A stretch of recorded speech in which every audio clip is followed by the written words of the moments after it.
నమస్తే,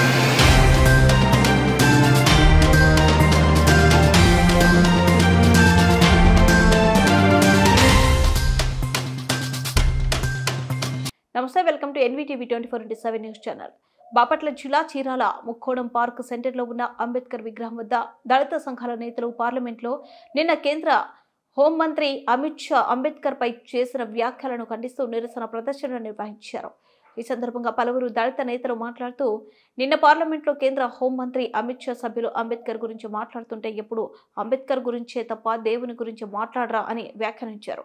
అంబేద్కర్ రచించిన రాజ్యాంగం ప్రకారమే మీరు వివిధ పదవులలో ఉన్నారు. ఆయనను అవమానపరిచిన అమిత్ షాను కేబినెట్ నుండి తొలగించాలని, ఆయన స్వచ్ఛందంగా రాజీనామా చేయాలి, ఆయన మీద దేశద్రోహం కేసు పెట్టాలి, బేషరతుగా క్షమాపణలు చెప్పాలి, లేని పక్షంలో దేశవ్యాప్తంగా ఆందోళనలు నిర్వహిస్తామని తెలిపారు.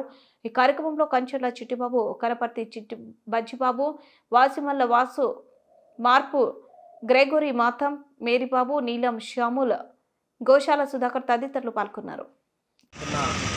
విషయాలు గమనిస్తే మన హోంమంత్రి గారైన అమిత్ షా గారు అంబేద్కర్ గారిని అవమానకరమైన మాటలు మాట్లాడినట్టుగా అందరూ దళిత జాతులందరూ కూడా గర్విస్తున్నాయి.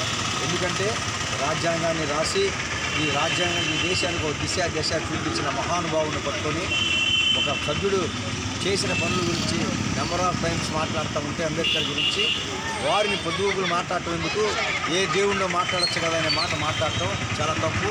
ఇది భారతదేశంలో ఉన్న దళితులు మొత్తాన్ని కూడా అవమానించినట్టుగా మేము గర్విస్తున్నాం.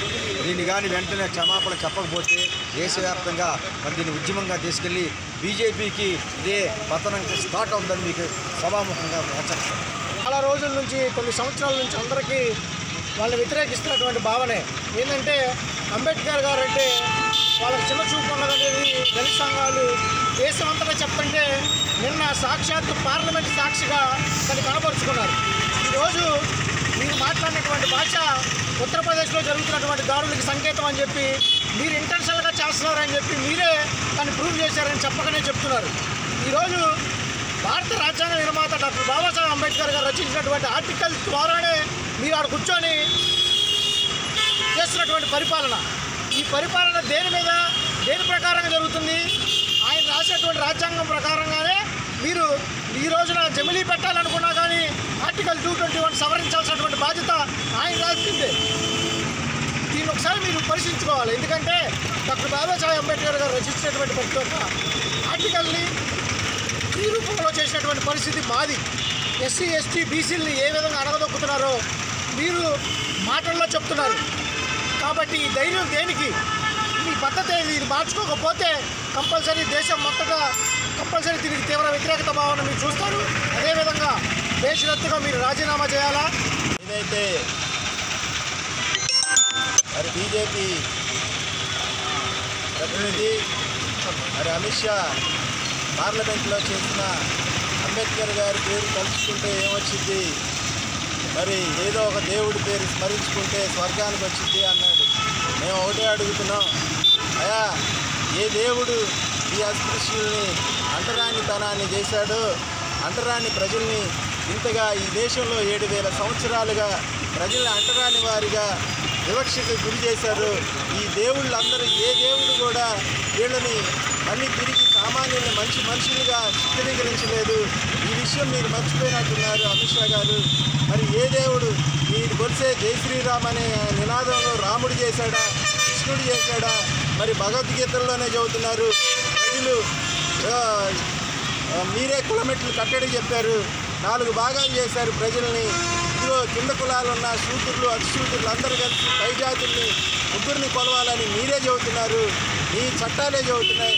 మీరు నిర్మించుకున్న మాటల్లోనే బీజేపీ యొక్క ప్రభుత్వం ఇంత నిర్లక్ష్యంగా నిస్సిగ్గుగా మాట్లాడుతూ ఉంది. మరి ఏ దేవుడి గురించి నువ్వు మాట్లాడుతున్నావు? ఏ దేవుడిని స్మరించాలి? మరి 7,000 సంవత్సరాలుగా వివక్షకు గురి చేసింది కూడా మీ బ్రాహ్మణ సమాజమే కదా.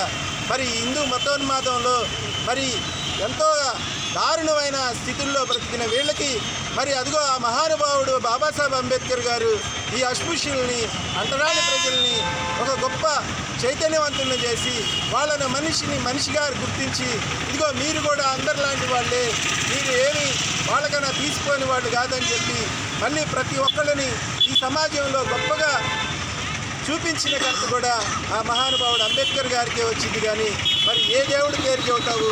ఏ దేవుడు మమ్మల్ని ఆశ్రయించి ఇదిగో మీరు ఈ సమాజంలో సమానమైన వాళ్ళే, అంటరాని వాళ్ళు కాదని ఏ దేవుడు చెప్పలేదు కదా. మరి ఇలాంటి నిర్లక్ష్యమైన మాటలు మాట్లాడిన అమిత్ షాని ముందుగా ఎవరన్నా సామాన్యుడు